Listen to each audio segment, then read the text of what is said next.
So Dwayne Wade has decided that for an extra $10 million, he can pack his bag and leave the only team he's ever played for in the NBA, the Miami Heat, and head back to his hometown in Chicago. Listen, I'm a capitalist. If you're a capitalist, you have to say, take the money and run. There's no loyalty. Forget about guys like Tim Duncan who play their entire career with one team or Dirk Nowitzki. It just doesn't happen that much nowadays. Money means everything. And $40 million, of course, wasn't enough to stay in Miami because of all the hard feelings brought up because of recent contract negotiations where Wade was the one that was always giving up and taking those hometown discounts to allow LeBron, to allow Chris Bosh to get more lucrative deals, right? To remain with the Heat. He was the one who felt slighted. So, again, he packed his bag, he took his balls, and off he goes to his hometown in Chicago.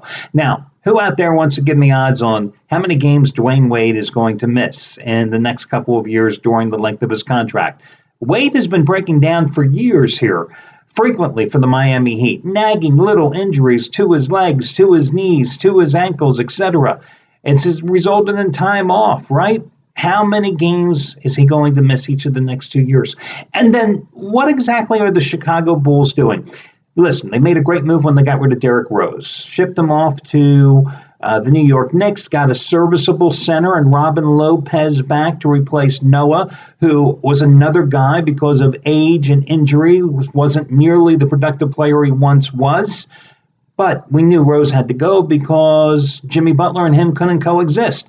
Okay, now, how exactly are Jimmy Butler and Dwayne Wade, two guys that need to have the ball, going to coexist here? Oh, that's right. That problem falls to Rajon Rondo's shoulders because, hey, he's a pass-first point guard, which, of course, makes perfect sense. You went out and you signed him to the two-year free agent contract after using your first-round draft pick on Michigan State's Denzel Valentine.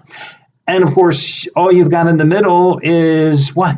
Robin Lopez, because Noah's gone, Gasol's gone, and now so many of those fringe players that had given you that great bench strength that allowed the Bulls to go 8 deep on a regular basis the past 2 years, allowed them to get past, prior to last season, all the various injuries that affected their team. Well, those guys, some of them have been shipped out already. Others are soon going to be packing their bags as well because they've got to create the cap space to sign Wade. Just don't get it what the Chicago Bulls are doing. And by the way, if you're a Miami Heat fan, what do you have left? I mean, seriously. So Wade goes to Chicago, Luol Deng goes to the LA Lakers.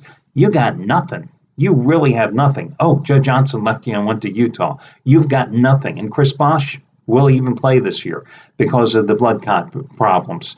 Hey guys, Al DeMarco here, and this, of course, is going to be your video report for this Thursday card.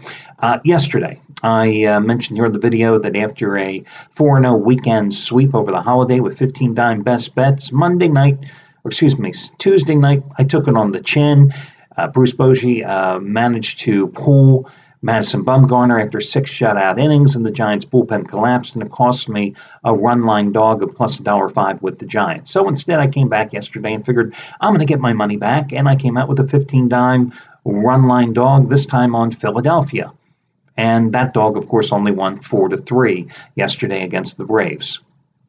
Hey, it happens. You know, that's why they call it gambling. There are no guarantees.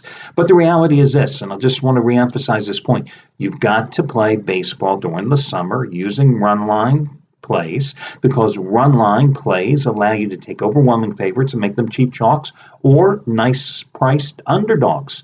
And even when you do lose, and believe me, there is no justification for losing. A win is a win, a loss is a loss. There is no in between. But playing on the run line allows you to minimize your losses in advance because you're not playing all these overwhelming favorites. And that's how you maintain and manage your bankroll successfully throughout a baseball season. Today, for your free play, let's head back to Chicago because I got to tell you something. It is a lousy card today. I was able to come up with one play. I don't care what the Cubs are on the run line. I would play them here tonight. Listen, Jason Hamill there was a reason to be concerned with his performance here of late. He was just absolutely rocked in his last start, as you know, against the New York Mets in 4 innings, gave up 9 hits, 10 runs, and 5 of those 10 hits were home runs. He only allowed 8 homers in his first 15 starts this season. Here's the thing with Hammel. The Cubs have lost each of his last 5 starts, and his earned run average in them is 6.35. This should not be totally unexpected, because when you look at Jason Hammel's pre-All-Star and post-All-Star game splits, I mean, they're dramatic. Last year, prior to the All-Star break, 2.86 earned run average. Afterwards, 5.10, lost a spot in the rotation. 2 years ago, 3.01 before the Midsummer Classic. Afterwards, 4.31. Well, this year, his tailspin started a little earlier, did it not? But still, I would take the Cubs tonight on the run line here. They're coming off losses the past 2 days to the Reds at home. They've lost 6 of their last 7 overall. They've lost 5 of their last 6 at home. And you know this is cyclical. You know even the best teams are going to have little mini slumps. You know how good they are offensively. And I think Hammel rebounds today against a Braves team that managed just 6 runs total and getting swept in a 3-game set at Philadelphia. A Braves team that has lost 4 in a row overall in 10 of its last 13. This is a makeup game from a game that was washed out towards the end of April. So it also means that the Cubs are going to be playing for a 21st consecutive day. But I think that plays to their advantage since they're at home for this makeup game. And they're also going against a guy, Lucas Harrell, who in 89 career games, 63 of them starts, he's allowed 438 hits and walked 201 batters in 407 innings. Let's do the math, guys. That's 639 base runners and 407 innings. That's why he's making only a second major league appearance since the 2014 season. That's why he's a 31-year-old right-handed journeyman. And despite the fact that in his first start since the 2014 season, today's the 7th, it was 5 days ago, even though he held Miami to 1 run and 3 hits and 6 innings of work, I can't support him today. So I'll lay the 1.5 runs. I'll take Chicago on the run line, the Cubbies that is, and that will be your complimentary play. Best of luck, everybody. Oh, one more thing. You know the charity play of the week won again a couple of nights ago. So I am not beyond bribery. That's why you can save $175 off the purchase price of any handicapper's 60-day package, $125 off any handicapper's 30-day package, $50 off any handicapper's 7-day package. Let me just remind you, the All-Star break right around the corner, okay? 4 extra days will automatically be added to your package on Monday by customer service if you choose to use any of those money-saving discount coupons. In addition, just to clarify, if you have a package with me, if you have a package with Jeff Benton, with Brad Wilton, with Chris Jordan, whoever at the site, you will also get an additional 4 days added to your service as well on Monday by customer service. Whether your handicapper has a play or not on the All-Star break, on the All-Star game, is inconsequential. If you are a package player, you will have the 4 extra days added to cover the 3 days that there's no action and the All-Star game. And I do this because, listen, the All-Star game's a Mickey Mouse game. I haven't watched it since I was a little kid.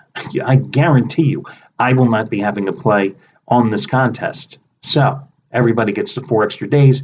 If you're buying a package today, if you bought it yesterday, if you're already a package player, again, if your package is more than 7 days, or if it's how do I say it? If it's supposed to cover that 4-day stretch, you're getting 4 days added.